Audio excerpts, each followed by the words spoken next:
Hey everyone, welcome back to the channel. Today I'm going to be going over how we can use large language models to enhance the analysis of psychedelic experiences. So for this video, I'm going to just take you through a bit of the history of psychedelics, and then I'm going to talk about how I think language models have the capabilities to help research in this area, and then I'll show you the MVP pipeline that I made to draw some insights and understanding from some psychedelic experiences myself. So first, just gonna give a brief background. For those of you that don't know, psychedelics have been used for probably as long as human history. We've used them in rituals and ceremonies. They grow all over the earth in different forms, like fungi or cactus. And you can trace their use back to certain rituals that primitive peoples would do. I even believe that you can see echoes of psychedelic use in the religious texts such as the Bible and the Torah and the Quran. Now, fast forwarding to modern history, we have the invention of LSD in 1938 by Albert Hofmann, who eventually discovered what it was, I believe, in 1943. And this was all well and good. There was actually a lot of excitement and research going on in this area. We even had doctors prescribing patients with alcoholism with LSD to get rid of the alcoholism, which is crazy. And then I guess you could say there was a wrench thrown into the whole arc of psychedelics being researched without any problems, I guess, which would be probably, in my estimation, Tim O'Leary and anyone associated with that sort of counterculture, which I'm not bashing on, but I do think that the over exaggeration of the psychedelics to tear up the sense of order and to rip apart the veil, the curtain of the government that is controlling you. I think that message, I think there's some merit to it, but I also think that when you do that, you're also poking the bear, and then they poked the bear too hard, and the bear said, well, guess what, LSD and all your friends, MDMA, all you guys, yeah, you're Schedule 1 drugs, so congratulations, you're illegal in the United States. And that law was passed in 1970, so we saw a lot of people run to the shadows, and nothing happened with psychedelics for quite some time. And now when you bring it up to psychedelics today, you can see a shift in the tides. You can see more things like the FDA offering grants to Compass Pathways to allow there to be more research with substances such as psilocybin or MDMA.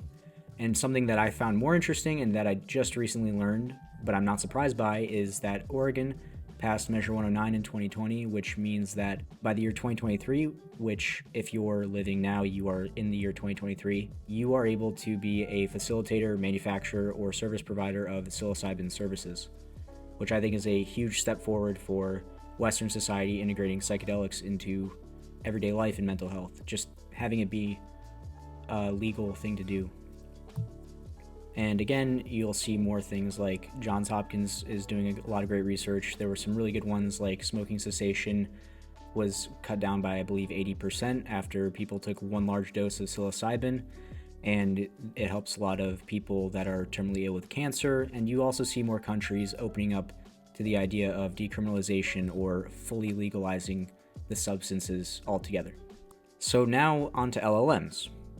If you're subbed to this channel, you probably know that I've been making some fun projects with large language models, and we all probably have a nebulous understanding of what they are and more so like how we can use them for our projects and to have fun with them. So I want to double click on two capabilities of large language models that I think make large language models especially good for analyzing psychedelic experiences in the form of natural language. The first is pattern detection, which is you can, again, sift through large quantities of trip reports to identify common linguistic patterns. You can pick up on all of the different emotional changes going on within the subject. And the second key capability is contextual understanding. So having the context of the entire trip report while also focusing in on the meaning of the words being used, so you can start to get an idea of what that person was thinking in their head when they're using a metaphor like, it was as big as the ocean, and then later on they're talking about how I was riding the waves of the ocean, and it can remember, oh, there was the experience of being in that ocean. So maybe this is all kind of in the same kind of headspace, if you think about it that way. Now, putting it to practice, this is where I will tell you kind of my process of how I did this. I'll go over a bit of what the pipeline kind of looks like at a high level, and then I'll show you a little bit of the code and some of the results, and then we'll call it a day. So first things first, the data. Again, I already talked about this, so I don't need to go over it too much, but yeah, there's going to be a ton of trip reports that we can pull from. This is a really cool site called Erowid.org. Shout out Erowid.org. I will put them in the link in the description below. They are an organization dedicated to documenting the psychedelic experiences of our fellow psychonauts and letting everybody see what is up, and also talking about all the different techniques you can use. They have a lot of guides on how to take trips. They have information about the compounds being used as well, a lot of medical information, and so they're doing a great service. They've been around since, by their website's copyright, 1995, so congratulations. But yeah, so the data is just a lot of trip reports, a lot of raw text.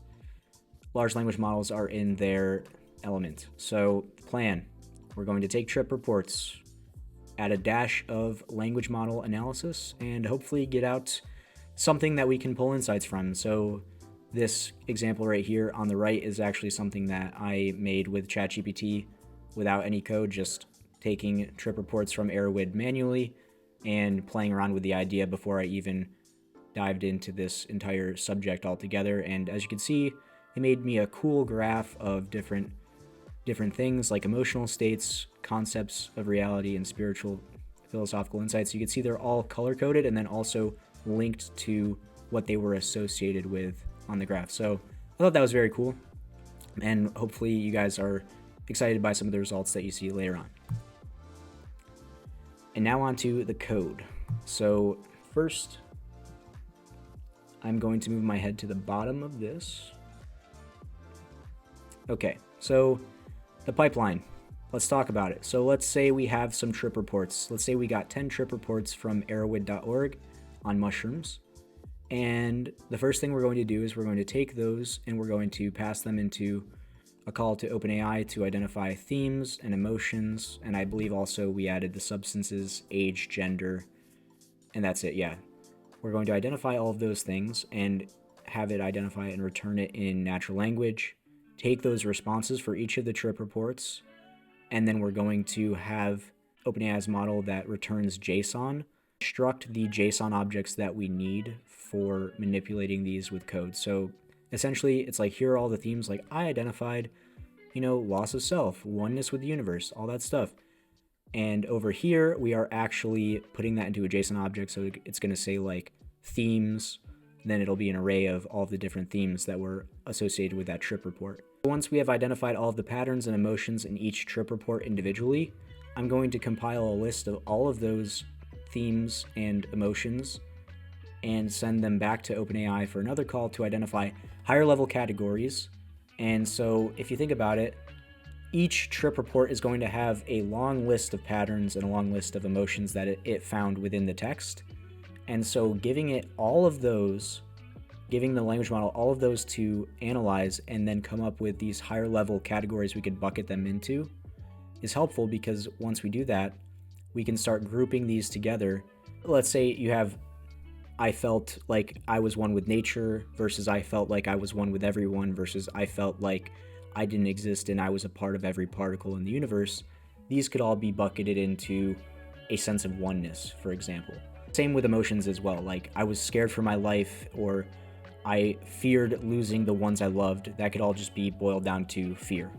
It's an ugly part of life. We can just kind of compress everything down. That's what we do as humans. We like to make a taxonomy of everything so we can wrap our heads around it. And so once we have all of those common themes and emotions, we can then count them up and then we visualize the data. And so with that kind of high-level overview out of the way, I can take a moment to walk you through the code. All right, everyone, just a quick demo on this little Streamlit app that I have created for y'all. I only have one data set right now, which is some Erowid trip reports of mushrooms. Now I'm going to just kind of select a couple. Let's go down a little bit farther.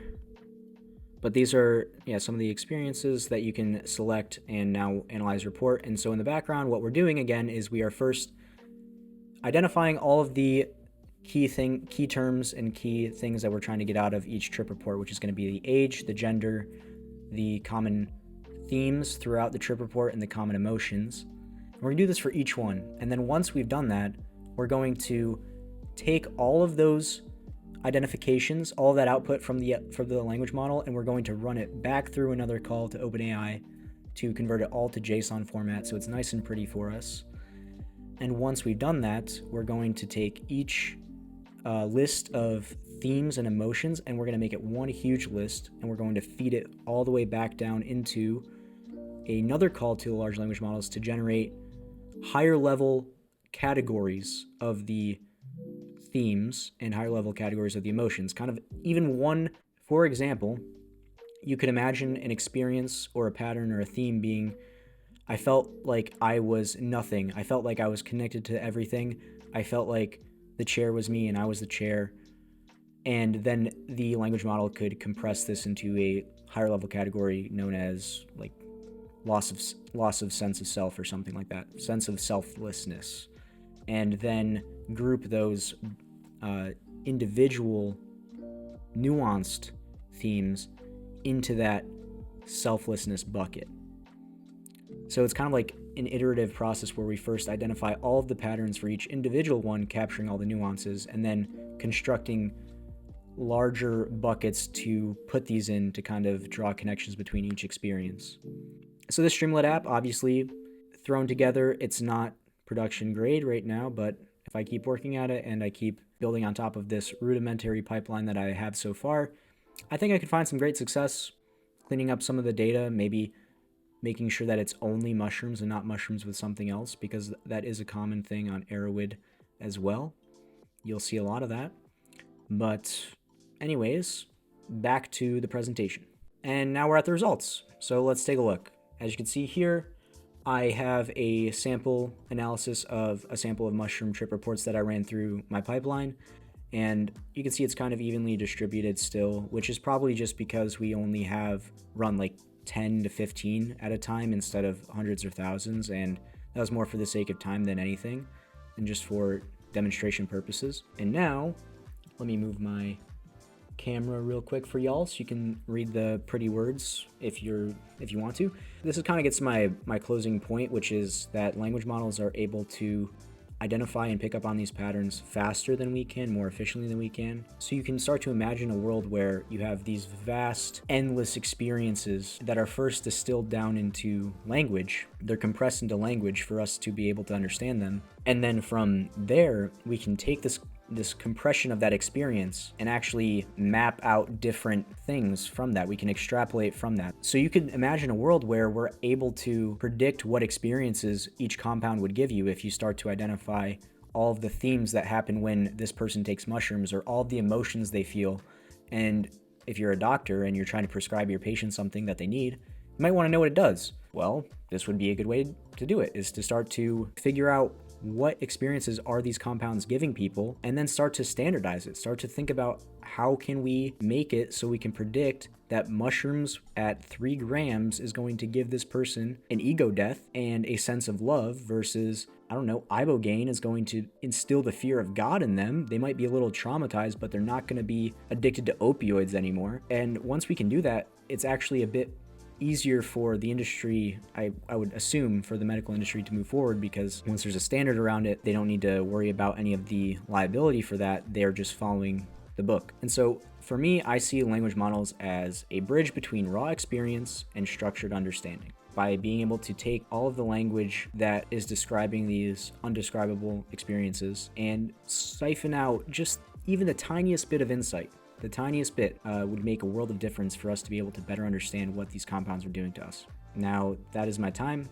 I hope you guys enjoyed it. I hope I got people interested in psychedelics, or got psychedelic people interested in language models, or maybe just got people excited in general. But if you have any questions, let me know. Drop a comment. If you have any thoughts or ideas on how I could extend this project further, let me know and hit me up. You can join the Discord. Give me a like. Give me a sub. You know, all the good stuff, all the goodies. And yeah, you'll be one of the homies. But there's no outro, so much love and peace, y'all.